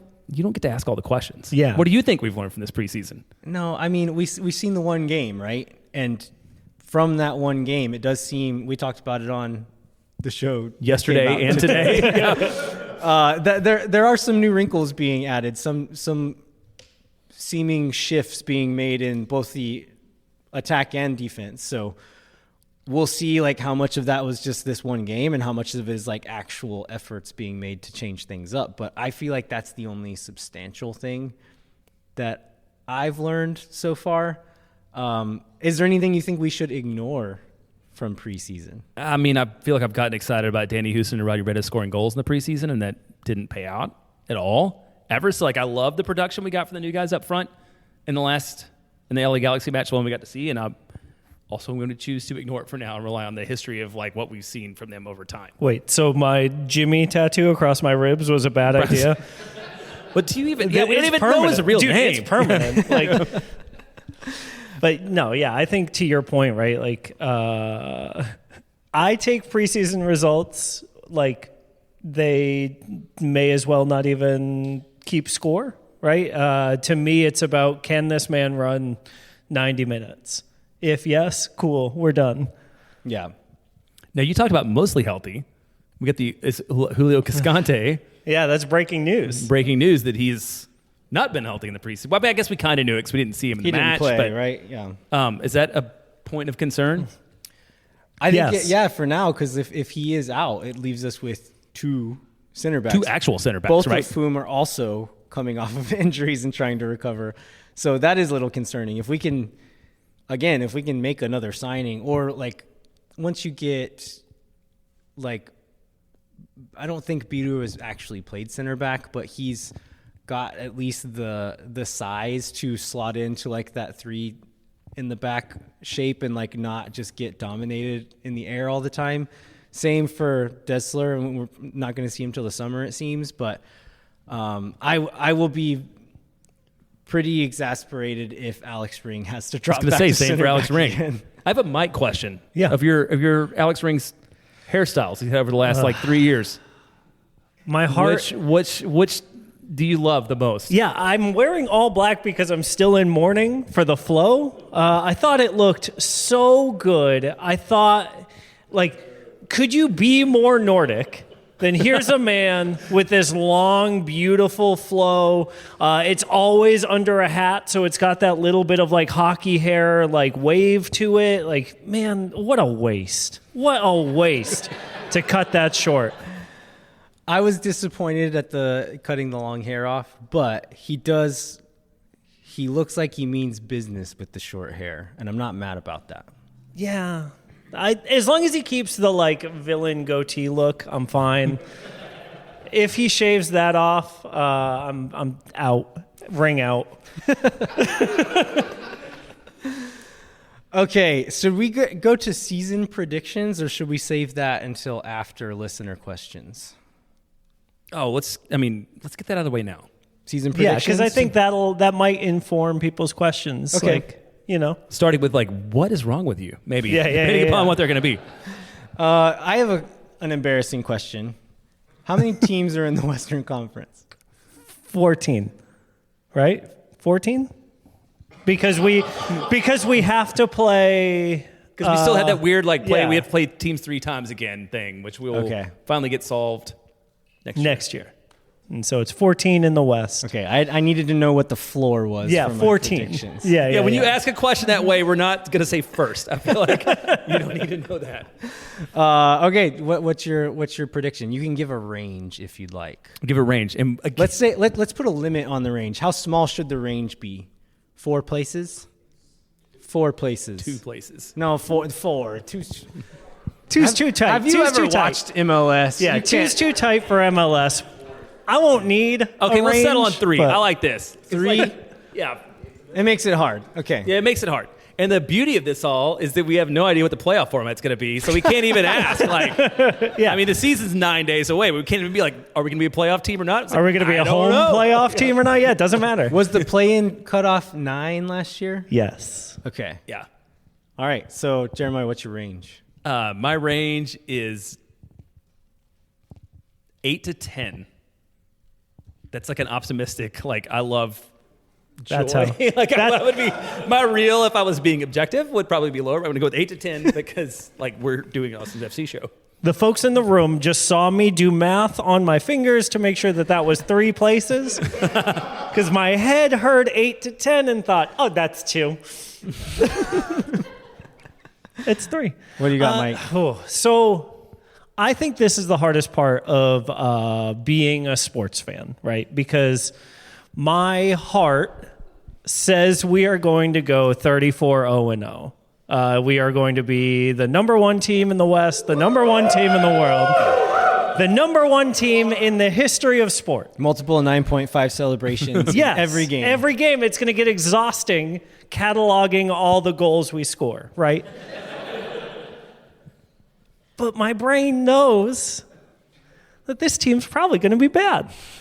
And the sooner I can reconcile what my brain knows with my heart's emotions, the sooner I can make an expectation that allows me to feel joy throughout the whole season. And so... It's a really long... All I'm like a trying journey. to say is we could finish anywhere from 1st to 14th. But specifically, I'm gonna side with Jeremiah here. So I just said 8 to 10. 8 to 10. Yeah, I saved like 4 Yeah. minutes of time for Yeah, everybody yeah, else, yeah. but sure. Yeah. I agree with everything you just said, Mike, and I feel like I want to go one spot lower just to set those expectations Yeah. even lower, but I'm not going to. I'm going to be an optimist here tonight and just trust that nobody's going to remember or hold me to people, this. This is being recorded, right? You know this, Second to right? fourth? Is that what you're saying? Who's going to listen to this in November or whatever? Nobody. Some of these people will Nobody. now. I'm going to say 7 to 9. Nice. That's right. What do you think is the absolute ceiling? Like, what is the absolute highest you could reasonably expect? Even if like things break their way, they're lucky. What's the ceiling here? We have various ranges around the room. I'm gonna go Technically, one. There's some ones here. Technically, 1 is the That is ceiling. the ceiling. He's technically correct. Technically. I think the roster as constructed today is Yeah. what you're asking, not if we sign no, I Mbappe think you in the get summer. If you think that's realistic. let's even say say they bring in a DP in the summer. Okay. Like that hasn't worked out for us so well yet, so I don't know that it necessarily Sebastian changes anything. Driussi says otherwise. That's one of how many? One of 2 that we brought in the summer. I'm saying DPs, period. But that makes me sad. Realistically, I think our This ceiling isn't Swoon Tower, Mike. is We have to talk about sad things. 4th. sometimes. Absolute ceiling is 4th. 4th. Yeah. Higher or lower, Jeremiah? I'm gonna go lower. I was gonna go to 5th. I think 5th is still optimistic. There's some Oh, good geez, teams in the Landon. West this year.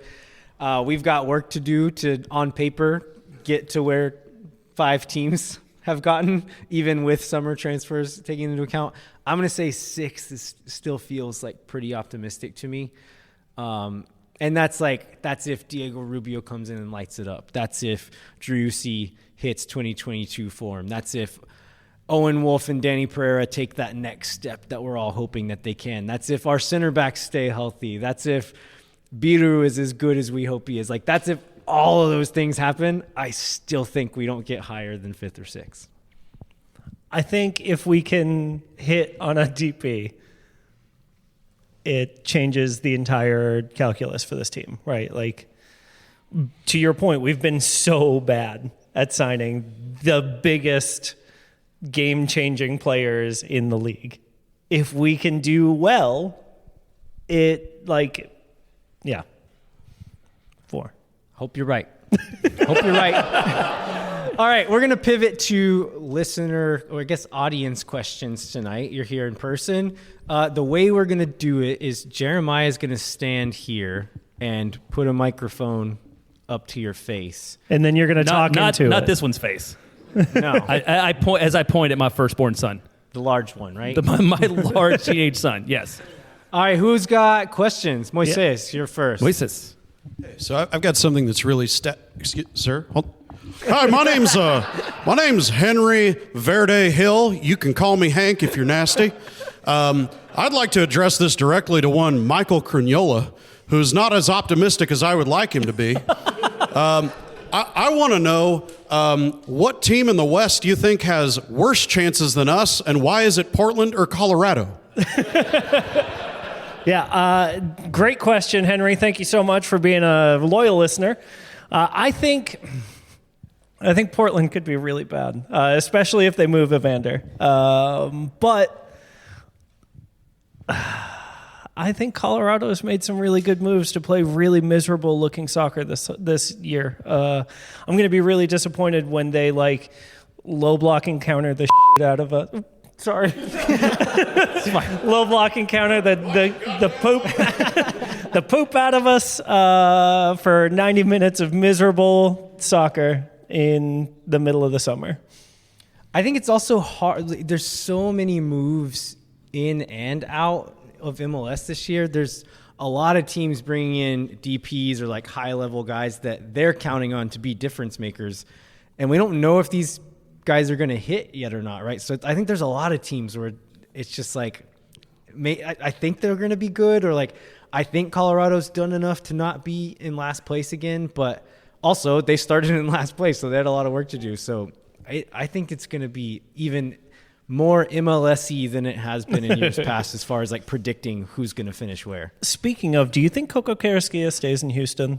I hope not. Well, same, but I thought he was going to leave in the wintertime, and he's still there. I mean, now at this point, whose window's open? Nobody that would be in the range to buy him, right? So he may be sticking around till summer. Until summer, right? It's not necessarily an all-year thing. And I think, to your point about the guys coming in and out, we have this, if they're coming from Europe or South America, they're better than who's here. And that often does not turn out to be true. Yeah. Yeah. And we all become experts of these guys that we've never actually seen before play. And there has to be a little bit of actually observing how they fit into the league before we maybe make firm decisions about that. All right, Brian. Okay. Thanks, Jeremiah, Landon, and Mike. Longtime listener, first-time caller. Excited to be on the show. So if you saw MLSsoccer.com today, there were 2 articles that I read. They could have come out earlier in the week. May have missed them. One was homegrown player to watch on each team. Of course, it was Owen Wolff because obviously. Only option, right? Only option. The other one was breakout player to watch, also Owen Wolff, but it was kind of he's kind of could be behind Danny Pereira and Alex Ring in the depth chart. So who is your breakout player? And by breakout player, it means who needs to provide the assists to Rubio and hopefully Driussi so they can score some damn goals. Yeah, I mean, to the second part, that is still a big question in my mind. Is in 2022, Driussi is not the classical number 10, right? And he wasn't in 2022 either. I think it's a misconception nationally when you look at journalists or TV folks talking about him, and they think he should be doing what Reynoso does for Minnesota, and he's not that player. He had Diego there playmaking for him and providing a lot of the creativity in that final third. In 2023, Diego stopped doing that. In 2024, he's not here, and we really haven't replaced that yet as far as someone creative to come in and do that. I think Owen Wolff probably is still my breakout player of the year, the one, if he takes the step we think he can, he could really make a big difference in this team, but he's not going to be that playmaker guy, even if he does. That's not his game. And so I don't think one of those questions solves the other, and that's concerning to me a little bit. Yeah, and it's a little bit, which I think maybe was the point of the article, okay, but who else? Especially if you think about breakout, maybe, Obrian gets productive again, or, there's players who could recover, but there's not a lot of young, promising, game-changing talent on this club. And maybe some of it is just the fact that it's still a young team and the academy hasn't produced and the second team hasn't produced those players yet, but that's a real gap in terms of this roster. Yeah. I think my biggest hope for a breakout season is from Danny Pereira this year. I was going to say it'd be a second breakout, right? Next level. Because he's moving up in the field now. I don't know if y'all saw the Rooted in Austin season 4, episode 1 or whatever, where it's a spotlight on Danny. He's a man now. And I know that sounds crazy, right? He's 22 or whatever, but he is taking himself in like training and in video, like seriously at a different level than I think we've seen him before. And I think he must know that like if he wants to make a move, he's got to show that he's ready to take that step. And so I would love for that to happen for him. Yeah, we've seen a little bit out of him, just the like developing into more of a leader and more of the face of this club and more. And so it's good to see that he's like recognizing that and leaning into it. And so, yeah, that could be a good outcome. But I would love some more like race car noises, background stuff like you see in training videos. Like the guys should be mic'd up all the time. It's very entertaining. Still, right? Anybody else? Jackson Bentley. All right, you come up after that. You have to ask a question for somebody that's not your dad. No, you don't. No, you don't. No, you do not. You're allowed to ask a question at anyone. This is a personal Put question. it in your face, Right up Jackson. to your This is mouth. a personal question to this guy. Which is your favorite bathroom in the Q2 stadium? Great question. Wow. Do you feel like you have an answer? Oh no, it's because I'm in my 40s and I never stop. I never pass the bathroom. That's actually why. You just still want to go to a turnstile before we walk over. In Q2. Well, the South End one behind the supporter section, because like you don't often get into chanting while you pee, unless you happen to be at a match, right? So Yeah, for the folks who do not use the men's bathroom in the south end of Q2, I don't know what happens in the ladies' room over there, but I do know in the men's bathroom there is almost always singing while peeing, and it is a special experience. it does. And every once in a while, I was like, I know you from the podcast. I'm like, can we have this outside, right? And not, wow. Yeah. Let's not take the selfie now. Now we're having a moment here next to each other. All right, next question. Thank you, Jackson. Thank you. This is a little bit of a request phrased as a question. I was wondering if when you speak with Andy Loughnane, whenever that is, if you could ask him on the record whether we are going to get an Austin FC2 jersey with an ATX FC2 crest and a star above it. With a little star? Okay. Yeah, we could. I love that. Okay, so people who don't like appreciate this, don't know the stars, like why would we do that? Well, because we're the best team in the world. And we deserve stars. Well, obviously. And we proved it by winning a championship. By winning the league next year, yeah. I don't have any inside info on this. Me neither. I've heard it's a possibility, but so y'all ask and see if he doesn't answer, at least gauge his reaction. Yeah, we'll put the video up because we can do that, right? Yeah. We record the video. Yeah, we can put the video up. So y'all can be the only. Maybe don't tell Andy beforehand. Andy, if he you're won't hear listening, this till after, right? Yeah. If you're listening, he's not going to hear this until after the interview happens. Oh, you're right. So you can say whatever you want about Andy Loughnane right now, Mike. I think he's so nice. I really like the guy a lot. Like, it's hard to be an objective reporter on the club when he's so like kind and personable and like good at his job. Yeah. We'll see how this interview goes. And Right, You're right. We may cut this out too. Yeah. You tank our credibility when you say such nice things about employees.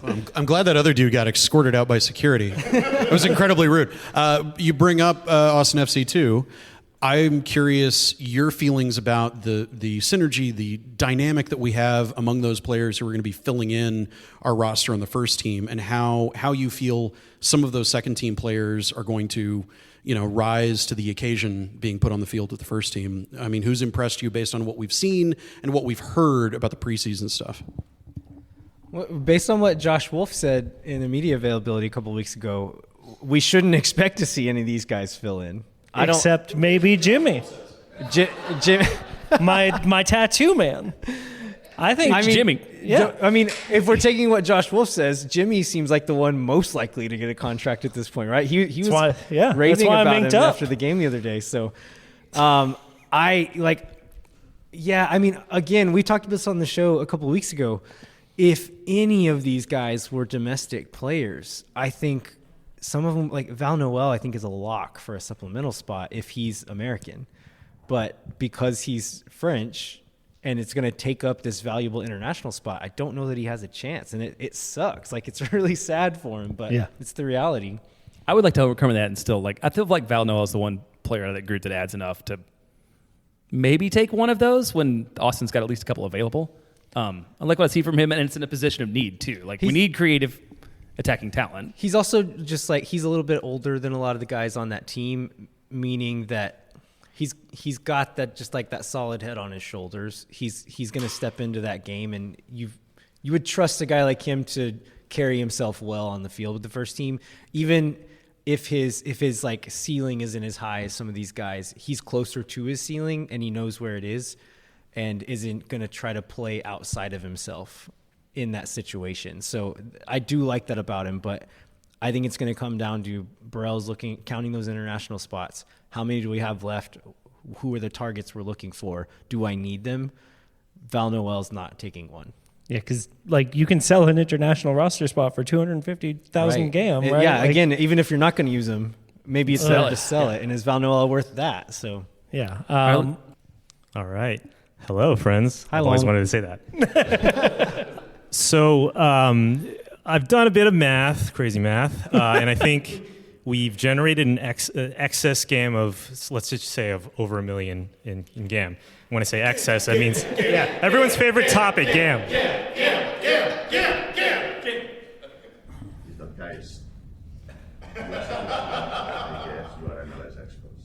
Oh, wrong one. Sorry. Landon's pushing buttons. You are sitting here, I guess you are MLS experts. So when I say excess GAM, this is over what is given to every team every year. 2 questions from that. How would you like for the club to use that? And how do you think the club is actually going to use that this year? I'll start with a caveat that as much as, like, if I'm going to trust anybody's numbers, it would be yours, Long. But there's so many unknowns that get factored into this as far as, like, player bonuses and, like, these secret things that we don't know about that take up. Secret GAM. That they do count towards the budget, the salary budget, and we don't know about them, and we'll never know about them. And so I think it's still fair to say that we do have a substantial amount of money that we're not using at the moment. So I wanted to put an asterisk next to it, but still agree with the premise that there is a fair amount of money to be spent. Buying down Alex Ring. And then getting a third, like, big-time DP. I like that use for it. I like Why it wouldn't too. we do that? Where would you use it, Jeremiah? What position? I mean, either obviously a striker is in need, but either a winger or a striker. I mean, somebody who can create and make a difference. Yeah, in the attack. I think if we're going to wait until summer anyway, then give it some time, see what Rubio does. If Rubio can be 2022 Rubio, then maybe we don't need a striker. Maybe we're good. You sign a supplemental guy as a striker, and then you bring Will Bruin. Stop trying to make Will Bruin happen. I won't. And then maybe you bring in that playmaking winger or something as that spot in the summer. But it's kind of nice to have that flexibility at this point, right? See what this team you can do. We've seen Burrell's not in a hurry. He's going to take his time and do it right. He has a chance with this specific spot to do it right and see what he actually needs come summertime. But for me, it's a striker or a playmaking winger. I'm sorry, I just got such a flashback to 2021 when we didn't fill out our roster, and the reason was to have the flexibility to know what we need when we get into games. And who did we sign then? The only DP that's been good. So that's going to happen again. Is that what yeah, you're saying? yeah. I love that. yeah. Momentary panic, and then relief. Classic. My fandom. Awesome. Any other audience questions? Jackson, come. So on the last episode, aka this morning's episode, you guys were kind of hard on Claudio Reyna, and I was wondering, as a new manager myself, maybe just Coach Wolf hasn't been coached very well. Maybe he needs a good manager. And if Burrell is filling out the roster with the right people, how much is that going to impact our season? The caveat also here, maybe other teams as managers aren't as good at doing that. So, like, it's always a gamble every season. So maybe you could be a little more optimistic. What's the question? I think. Are you asking us to be more optimistic? No. I think the question is, right, if I read between the lines on the comment, it's like, should we be putting more stock into Roto's ability to improve Josh Wolf's coaching style to get better performances out of existing players? Yeah, I mean, it's hard to say. Again, we don't know what the real answer is. But if someone were to be in the position to be able to mentor Josh Wolf in this style of play, giving him access to players that fit this style of play, Burrell's the guy, right? And so I'd say I hope so. I hope that's the truth. The alternative option, and I think there's a lot of subscribers to the alternative option, is that Josh Wolf's just not very good at his job, and that's why we're bad at soccer. I don't fully buy into that part of it.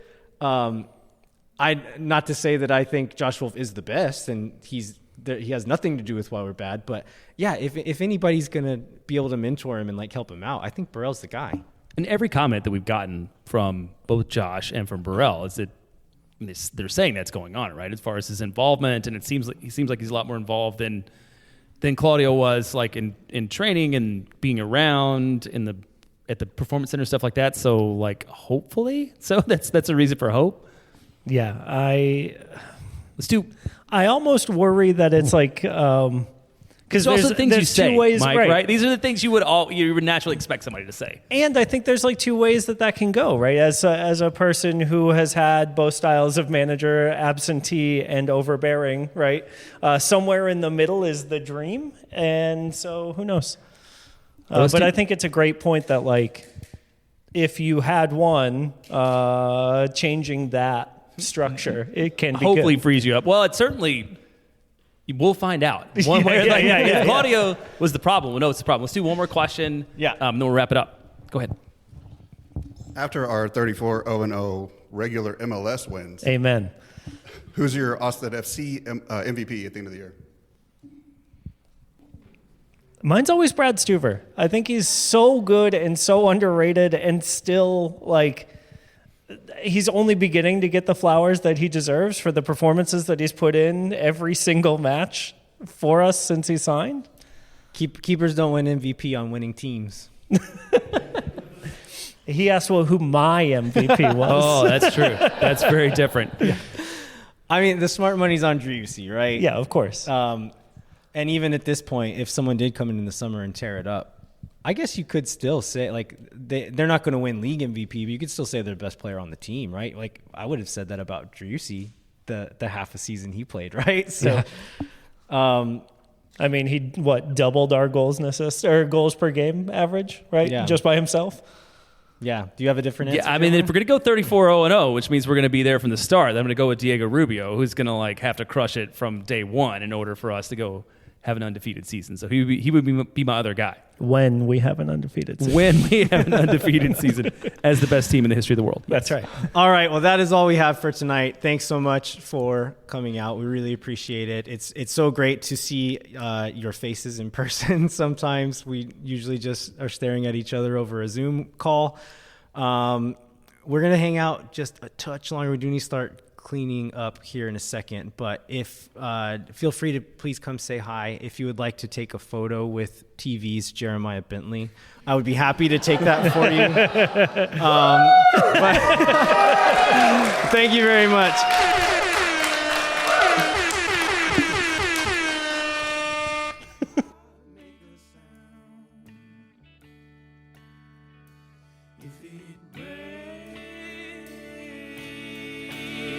When no one is around.